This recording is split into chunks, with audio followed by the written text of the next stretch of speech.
قاضی اور حضرت مولانا معین صاحب بہت دیر سے آپ لوگوں کو خاموشی سے بیٹھا رہے تھے اور سمجھا رہے تھے. یقین جانیے کہ بڑے ہی خوش نصیب ہیں ہم لوگ کہ آج ہم بارگاہ غازی میں حاضر ہیں. یہ وہ سرزمین ہے کہ کسی اہل نظر سے پوچھیے گا تو آپ کو پتہ چلے گا کہ اس زمین کی عظمت کا کیا حال ہے. اور زمینیں تو بہت ہیں لیکن زمینیں سرزمین بنتی ہیں شخصیتوں کی بنیاد پر. آئیے تاریخ اسلام سے میں سمجھاؤں کہ تاریخ اسلام اٹھا کر کے جب ہم پڑھیں تو ہمیں پتہ چلتا ہے کہ جناب محمد رسول اللہ صلی اللہ تعالیٰ علیہ وسلم سے پہلے یثرب کا حال یہ تھا کہ اس آبادی کی طرف کوئی جانا پسند نہیں کرتا تھا. اگر ادھر سے قافلے گزرا کرتے تھے تو بائی پاس گزر جایا کرتے تھے، اس لیے کہ وہاں کے بارے میں یہ بات مشہور تھی کہ اگر یہاں کی آب و ہوا لگ جائے تو آدمی بیمار پڑ جاتا ہے.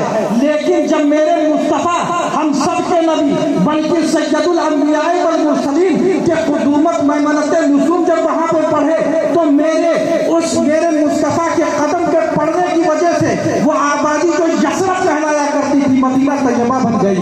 اور کہنے والوں نے یہ کہا کہ نہ آرام ہو جس بیمار کو سارے زمانے سے اٹھا لے آئے تھوڑی خاک ان کے آس.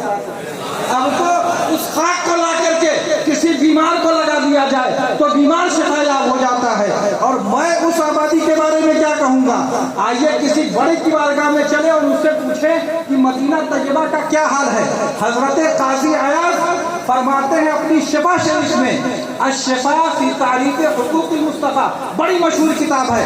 سرکار حضرت فرماتے ہیں کہ یہ مدینہ کی سرزمین کیسی سرزمین ہے. فرماتے ہیں کہ لو امکن للانسان ان اللہ یضعها برجلین وکان قادرا علی ان یمشی فیها بعینیہ، کان قادرا علی ان یمشی فیها بعینیہ، کان لائقا للتعظیم ما لدیہ صلی اللہ تعالی علیہ وسلم.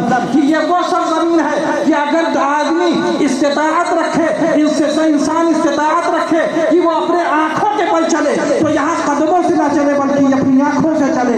اسی کو دیکھا امام احمد رضا فاضل بریلوی نے تو بڑے ہی پیارے انداز میں گویا ہوئے کہ حرم کی زمین اور قدم رکھ کے چلنا ارے سر کا موقع ہے ہو جانے والوں، ارے سر کا موقع ہے ہو جانے والوں. اور اسی لیے میں کہہ رہا ہوں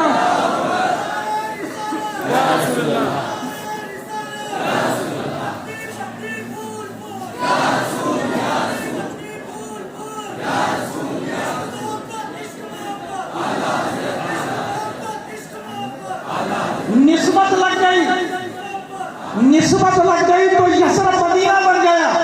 اور یہ بہرائچ کون جانتا تھا اسے 1000 سال پہلے میرے غازی کے آنے سے پہلے. آج یہ بہرائچ نہیں ہے بلکہ بہرائچ شریف عقیدت سے کہی جاتی ہے. یہ وہ سرزمین ہے. اور ہم کیا بتائیں گے، کسی بڑے کی بارگاہ میں چلے اور پوچھیں کہ اس سرزمین کا کیا حال ہے. فیروز شاہ تغلق جو کہ اپنی جنگ ہار رہا تھا، جب اس کی ماں نے دیکھا کہ میرا بیٹا ہار جائے گا اپنے چھت پر آتی ہے اور بہت پریشانی کے عالم میں ٹہلتی رہتی ہے. دیکھتی ہے کہ ایک قافلہ گزر رہا ہے، پوچھنے والوں سے پوچھتی ہے کہ یہ قافلہ کہاں جا رہا ہے. لوگوں نے بتایا کہ یہ غازی دولہ کی بارگاہ میں جا رہا ہے. پوچھا یہ غازی دولہ کی بارگاہ کیسی ہے. کہا اگر ان کے وسیلے سے کوئی دعا مانگی جائے تو اللہ تبارک و تعالیٰ اس دعا کو رد نہیں کرتا ہے. وہیں کھڑے ہو کر کے اس کی ماں دعا کرتی ہے، اے میرے پاک پروردگار میرے بچے کو فتح عطا فرما دے میرے غازی کے صدقے میں. وہ جنگ جو کہ فیروز شاہ تغلق ہار رہا تھا، سرکار غازی کے صدقے میں اسے فتح مل گیا. اور فتح ملنے کے بعد اب یہیں سے بتانا ہے کہ یہ سرزمین کیسی ہے.